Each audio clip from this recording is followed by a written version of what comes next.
முதல்ல ஒரு aircraft airborne ஆன உடனேயே ஒரு பைலட் இன்னொரு பைலட் கிட்ட ஃபியூல் சுவிட்ச் ஆஃப்ல இருக்கு அப்படின்னு சொன்னா நான் பண்ணல அப்படின்னு சொல்றாங்க சார். டக் டக் டக்னு ரெண்டு ஃபியூல் சுவிட்சஸையும் ஆன் பண்றாங்க.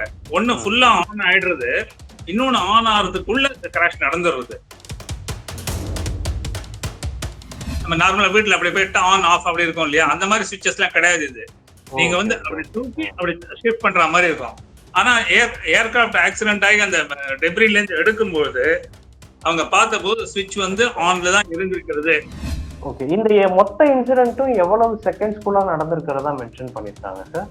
13:39, 13:37 எல்லாமே 2 நிமிஷத்துக்குள்ள டேக் ஆஃப்ல இருந்து 2 நிமிஷத்துக்குள்ள எல்லாமே ஓவர். டேக் ஆஃப் ஆனதுல இருந்து இந்த ரிப்போர்ட் பாத்தீங்கன்னா எல்லா பக்கத்திலும் ரொம்ப கிளியரா போட்டிருக்காங்க. என்னெல்லாம் all parameters normal as per manufacturer stipulation. 238 ton இருக்க வேண்டிய ஏர்கிராஃப்ட் 218 டன் தான் வெயிட். ஸோ வெயிட்லயும் ஒன்றும் ப்ராப்ளம் இல்லை. Weather was very clear. 36, 37 temperature அங்க. அவங்க வந்து முதலே சொல்லிடுறாங்க, இது வந்து இவன் குற்றவாளி அவன் குற்றவாளின்னு சொல்ற ரிப்போர்ட் இல்லை. இது வந்து என்ன ஏரியாக, அதாவது ஒரு 10-12 ஏரியா பேசணும் இல்லையா, பிளாப் அல்ல, அந்த இது வந்து பேர்டு ஹிட்டா இருந்திருக்கலாம், நிறைய நிறைய ரீசன் பேசினாங்க. அந்த மாதிரிலாம் இல்ல. Now it is confined only to engine and fuel supply. இதுக்குள்ளதான் இருக்கிறது. அதனுடைய டிரான்ஸ்கிரிப்ஷன்லாம் ஃபுல் டீடைல்ஸ் எடுக்கிறாங்க.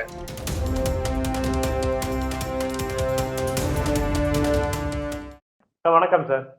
வணக்கம் சார். இப்போ நம்ம கடந்த மாதத்துல வந்து நடந்த அகமதாபாத் அந்த விமான விபத்து அதோட தொடர்பா சோ இந்தியாவை சேர்ந்த விமான விபத்தை புலனாய்வு பண்ணக்கூடிய பயிலகம் ஒரு அறிக்கை வந்து வெளியிட்டிருக்காங்க சார். அந்த அறிக்கை நீங்களும் பார்த்திருப்பீங்க அப்படின்னு வந்து நினைக்கிறேன்.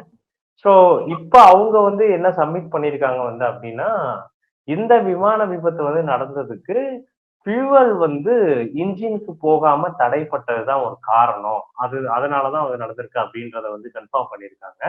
அவங்க அந்த பிளாக் பாக்ஸ்ல வந்து இருந்து கடைசியா அவங்க பேசின அந்த 20 மினிட்ஸ் ரெக்கார்டிங் உள்ள பைலட் பேசின அந்த ரெக்கார்டிங் மட்டும் வந்து எடுத்திருக்கதா வந்து சொல்லியிருக்காங்க சார்.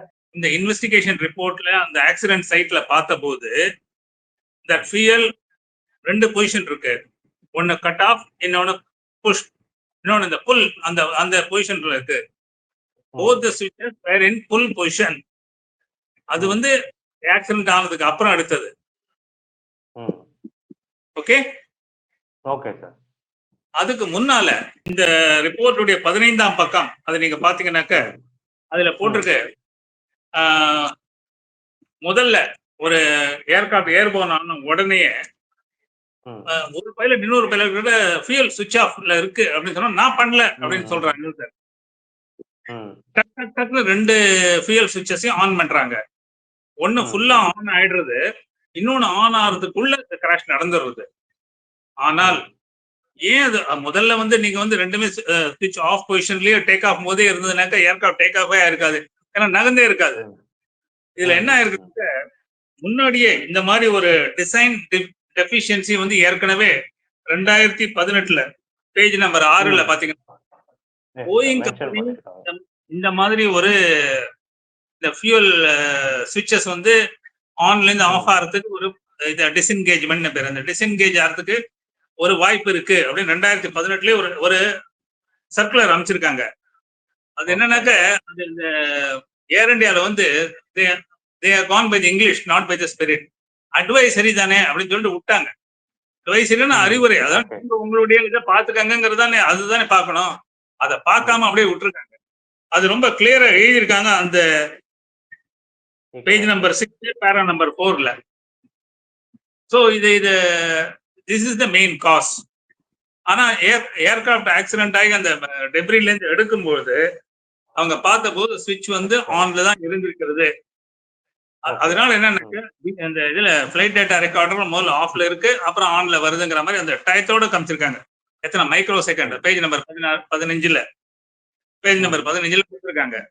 அதுல நீங்க பாத்தீங்கன்னாக்க ரொம்ப கிளியரா சொல்றாங்க. சோ ஆப்வியஸ்லி என்ன ஆயிருக்குனாக்க it has stripped from on position to off position.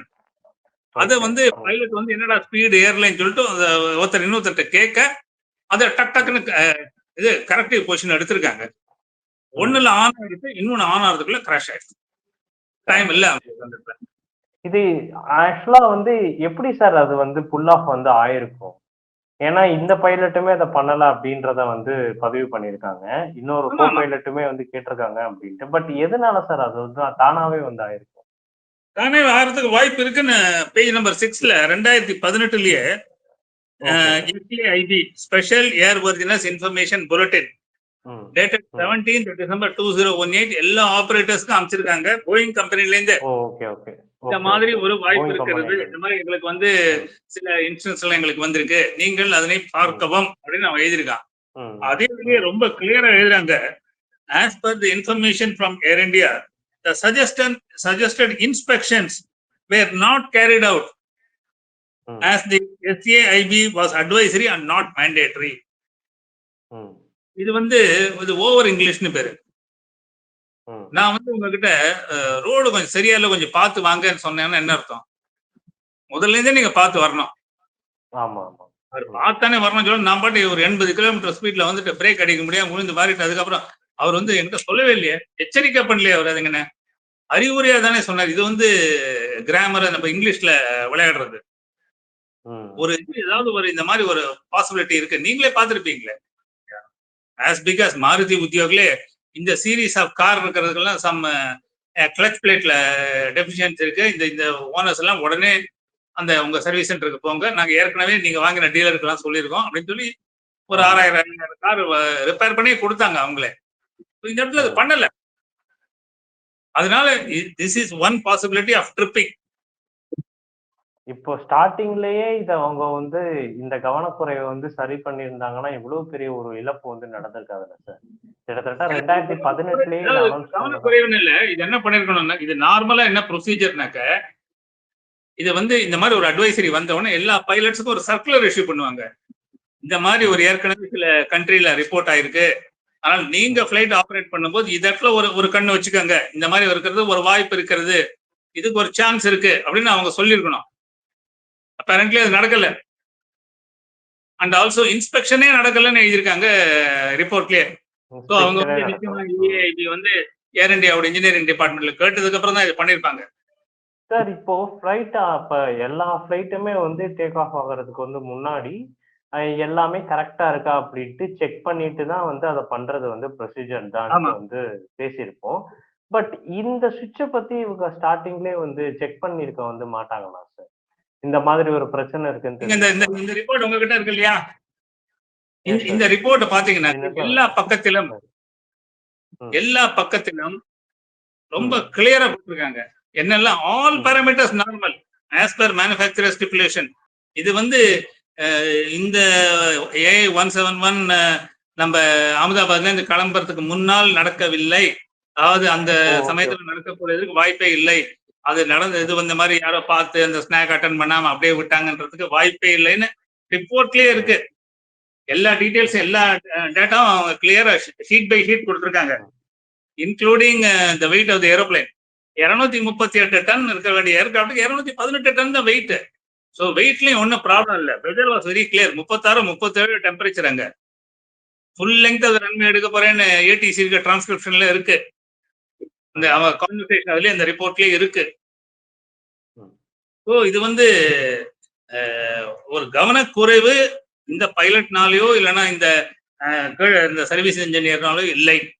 Sir வேற என்னென்ன முக்கியமான இன்ஃபர்மேஷன்ஸ் வந்து இந்த தகவல்ல வந்து இந்த 15 பக்க தகவல்ல வந்து மென்ஷன் இல்ல இந்த 15 பக்க தகவல்கள் என்ன என்ன பண்ணிருக்காங்கன்னா, அவங்க வந்து முதல்ல சொல்லிடுறாங்க, இது வந்து இவன் குற்றவாளி அவன் குற்றவாளின்னு சொல்ற ரிப்போர்ட் இல்லை. இது வந்து என்ன ஏரியாக, அதாவது ஒரு 10-12 ஏரியா பேசணும் இல்லையா, பிளாப் அல்ல, அந்த இது வந்து பேர்டு ஹிட்டா இருந்திருக்கலாம், நிறைய நிறைய ரீசன் பேசினாங்க. அந்த மாதிரிலாம் இல்ல. No it is confined only to engine and fuel supply. இதுக்குள்ளதான் இருக்கிறது. அதனுடைய டிரான்ஸ்கிரிப்ஷன்லாம் ஃபுல் டீடைல்ஸ் எடுக்கிறாங்க. இதுக்கு ஏதாவது முன்னாடி இருக்கிறதா அப்படின்னு கேட்டதுக்கு அது சொல்ற 2018லயே இந்த மாதிரி 787 வண்டிகளுக்கு இந்த மாதிரி பிரச்சனைகள் இருக்கு, நான் சர்க்குலர் இஷ்யூ பண்றேன், செக் பண்ணுங்கன்னு எல்லாருக்கும் சொல்லியிருக்காங்க. ஏர் இந்தியா பண்ணலன்னு இந்த ரிப்போர்ட்ல எழுதியிருக்காங்க. இதெல்லாம் தான் ஃபைண்டிங்ஸ். ஆனா இதுக்கு அப்புறம் இத வந்து ஃபுல் ஃபிளெஜ்டா இந்த ரெகுலர் என்கொயரியில வந்து இத வந்து ஒரு இதா என்ன சொல்றது, ஒரு பேசிக் டாக்குமெண்டா வச்சு கொஸ்டின்ஸ் கேட்பாங்க. இதே ஏர் இந்தியா இன்ஜினியரிங்ல கேட்பாங்க, போயிங் கம்பெனி நீ என்ன பண்ண, இதனால வந்திருக்குமா, அதெல்லாம் இனிமே வந்து இந்த ஃபுல் என்கொயரி கமிட்டில இருந்து வரணும். ஏன்னா வேர்ல்டு இக்காவோ கன்வென்ஷன்ஸ் பிரகாரம், இன்டர்நேஷனல் சிவில் ஏவியேஷன் ஆர்கனைசேஷன் பிரகாரம் ஆக்சிடென்ட் ஆன 30 நாளுக்குள்ள முதல் தகவல் அறிக்கை, அதாவது ஒரு ஒரு பெரிய ஃப்ரேம்ல இல்லாம ஒரு குட்டி ஃப்ரேம்குள்ள நீங்க இந்த ஏரியால தான் இந்த ஆக்சிடென்ட்டுக்கான பாசிபிலிட்டி அப்படின்னு கொண்டு வர வேண்டியது ஏர்லைனுடைய கடமை, கவர்மெண்டுடைய கடமை. அதுதான் government has done that. Okay sir. இன்னுமே நிறைய தகவல்கள் வந்து வேணும் அப்படின்ற மாதிரி வந்து சொல்லிட்டு இருக்காங்க சார். இன்னுமே பிளாக் பாக்ஸோட அனலைசேஷன்லாம் வந்து போய்கிட்டு தான் வந்திருக்கு. ஆமா, ஸோ இது வந்து அதாவது இந்த ஏரியா ஒண்டி அவங்க பார்த்திருக்காங்க. இதுக்கப்புறம் நிறைய இருக்கு. இன்னும் வேற என்னென்ன முக்கியமான தகவல்கள் டிரான்ஸ்கிரிப்ஷன்ஸ்லாம் வந்து எடுக்க வந்து முடியும் சார்? ஆக்சுவலா வந்து இந்த கேஸை வந்து பொறுத்த வரைக்கும் சிவிஆர் அப்படின்ற ஒரு விஷயத்த வந்து சொல்லிட்டு இருக்காங்க. அது மூலமா தான் இந்த தகவல்கள் வந்து எடுத்திருக்கதா சொல்றாங்க. அதை பத்தி கொஞ்சம் எக்ஸ்பிளைன் பண்றீங்களா சார்? சிவிஆருக்கு டிஎஃப்டிஆர் எடுத்திருக்காங்களே, அதை வச்சு தானே அவங்க சொல்லியிருக்காங்க. 8 அதாவது 11:32க்கு இந்த மாதிரி முதல்ல இது அது ஆஃப் பொசிஷன், கட் ஆஃப் பொசிஷன்ல இருந்து ஃபுல் பொசிஷனுக்கு மாறுறது இன்ஜின் 1. அதுக்கப்புறம் ஒரு 3வது செகண்ட்ல 2வது இன்ஜின் ஸ்டார்ட் ஆகுது. அதெல்லாம் வந்து it's taken from the digital flight data recorder only. அந்த சிவிஆர் ப்ராசஸ்னா வந்து என்ன சார்? Conversational voice recorder. அவங்களுக்குள்ள அவங்க பேசினதெல்லாம். ஃபார் எக்ஸாம்பிள் இவன் சொல்றான்ல, why did you switch off this அப்படின்னு கேட்டோம்னா ஐ நாட் டன் இட் அப்படிங்கிறான்ல. அது கடைசியில அந்த பைலட் வந்து டவருக்கு சொல்றாரு மேடே மேடே மேடேன்னு 3 தடவை. அது வரைக்கும் அதுலதான் இருக்கு. ஃபியூவல் போகாதது காரணம்ன்றது எடுத்தாச்சு. ஆமா, இன்னும் வேற என்ன நுண்ணியமான தகவல் வேணும்னு வந்து நினைக்கிறீங்க? இல்ல இது இந்த ஸ்விட்ச் வந்து ஆன் பொசிஷன்ல இருந்து ஆஃப் பொசிஷனுக்கு போறது தடுக்கிறதுக்கு என்ன பண்ணிருக்காங்க, அது வந்து ஏர் இந்தியா வந்து இம்ப்ளிமெண்ட் பண்ணணும். இப்போ மேனுஃபேக்சரர் என்ன பண்ணுவாங்கன்னாக்கா ப்ராபபிலி தே வில் கிவ் இன்னொன்னு என்னன்னாக்க, நம்ம இதுல இருக்க மாதிரி அது பேர் என்ன, நம்ம நார்மலா வீட்டுல அப்படி போயிட்டு ஆன் ஆஃப் அப்படி இருக்கும் இல்லையா, அந்த மாதிரி சுவிட்சஸ் எல்லாம் கிடையாது. இது நீங்க வந்து அப்படி தூக்கி அப்படி ஷிஃப்ட் பண்ற மாதிரி இருக்கும். கார்ல இந்த ஆட்டோமேட்டிக் டிரான்ஸ்மிஷன் கார்ல எல்லாம் பாத்திருக்கீங்க இல்லையா, கொஞ்சம் பிரஸ் பண்ணி புஷ் பண்ணாதான் கியர் 1 to 2 போகும், 3 to 4. ஆக்சிலேட்டர் கால் எடுத்த உடனே gear starts shifting down, higher கியர்ல இருந்து லோயர் கியருக்கு வரும். இந்த இடத்துல அந்த மாதிரி ரெஸ்ட்ரிக்ஷனே இல்லைன்னா அப்படியே டக்குன்னு வந்துடும் கீழே. Something has happen similar to that. So வேற அடுத்த தகவல்கள்லாம் வந்து எவ்வளவு விரைவில் வந்து கிடைக்க வந்து வாய்ப்புகள் வந்து இருக்கு சார்? ஏர் இந்தியா அவங்க தரப்புல இருந்து என்ன வந்து பதில் வந்து சொல்ல போறாங்க சார்? ஏன்னா இந்த ஒரு இஷ்யூட்டு வந்து தெரிஞ்சிருச்சு. இப்ப அடுத்து நடக்கக்கூடிய மற்ற ஃபிளைட் ஆக்சிடென்ட்ஸ் எல்லாம் வந்து தவிர்க்கிற வண்ணம் என்ன ப்ராசஸ் வந்து மேற்கொள்றது நல்லது? இல்ல இது வந்து ஏர் இந்தியா மட்டும் இல்ல, யாரெல்லாம் போயிங் 787 யூஸ் பண்றாங்களோ, இப்ப இவங்க கூட யூஸ் பண்றாங்க, இண்டிகோ கூட யூஸ் பண்றாங்க, யாரெல்லாம் யூஸ் பண்றாங்க அவங்க எல்லாருக்குமே இது அட்வைசரி கமிட்டியா போகும். இந்த என்கொயரியில என்ன பண்றாங்கன்னாக்க, போயிங் கம்பெனியை கூப்பிட்டு இதனால இது நடந்ததா, இது என்ன பண்ணிருக்கணும், ஏர் இந்தியா என்ன பண்ணவில்லை, நீங்க ஏன் பண்ணலன்னு அவங்க கிட்ட கேட்பாங்க. So questions will be asked. அது வந்து ஏர் இந்தியாவுடைய பெருந்தலைகள் அதுக்கு வந்து பதில் சொல்லணும். Engineering head, flight safety, operations department, இவங்க எல்லாரும் பதில் சொல்லணும். ஆக்சுவலா இப்ப 2 இன்ஜின் வந்து இருந்ததுல ஒரு இன்ஜினுக்கு தான் வந்து ஃபியூவல் வந்து ப்ராசஸ் ஆயிருக்கு. அந்த கடைசி டைம்லயுமே இன்னொரு இன்ஜினுக்கு வந்து ஃபியூவல் வந்து போகல. அதனாலதான் இந்த மேஜரா இந்த விபத்து வந்து ஏற்பட்டிருக்கு அப்படின்னு வந்து மென்ஷன் பண்றாங்களே சார். இதோட இல்ல அப்படி சொல்லல. பேஜ் நம்பர் 15 பாருங்க, ரொம்ப கிளியரா கொடுத்திருக்காங்க. 2 இன்ஜினுக்குமே முதல்ல போகல. அத பைலட் பாக்குறாரு. பார்த்த உடனே ஏன் பவர் வரலன்னு அதை செக் பண்ண உடனே அவர் இது பண்றாரு, அனலைஸ் பண்ண உடனே ஃபிராக்ஷன் ஆஃப் செகண்ட்ல 2 இன்ஜினையும் ஆன் பண்றாரு. அதாவது முதல்ல ஒரு இன்ஜின் ஸ்டார்ட் பண்றாரு, ஒரு 3-4 செகண்ட்ஸ்க்கு அடுத்த இன்ஜினை ஸ்டார்ட் பண்றாரு. முதல் இன்ஜின் ஸ்டார்ட் ஆகி கெய்னிங் பவர். அதுக்கு அந்த 2வது இன்ஜின் பாதி வரதுக்குள்ள கிராஷ் ஆயிடுறது. Because there is no time இல்ல. ஓகே, ஆக்சுவலா பைலட் வந்து அந்த இன்ஜினுக்கு ஃபியூவல் ப்ராசஸ் ஆகிற ஒர்க்க பண்ணிட்டாரு. பட் அதுக்குள்ள அது கிராஷ் வந்து நடந்திருக்கு.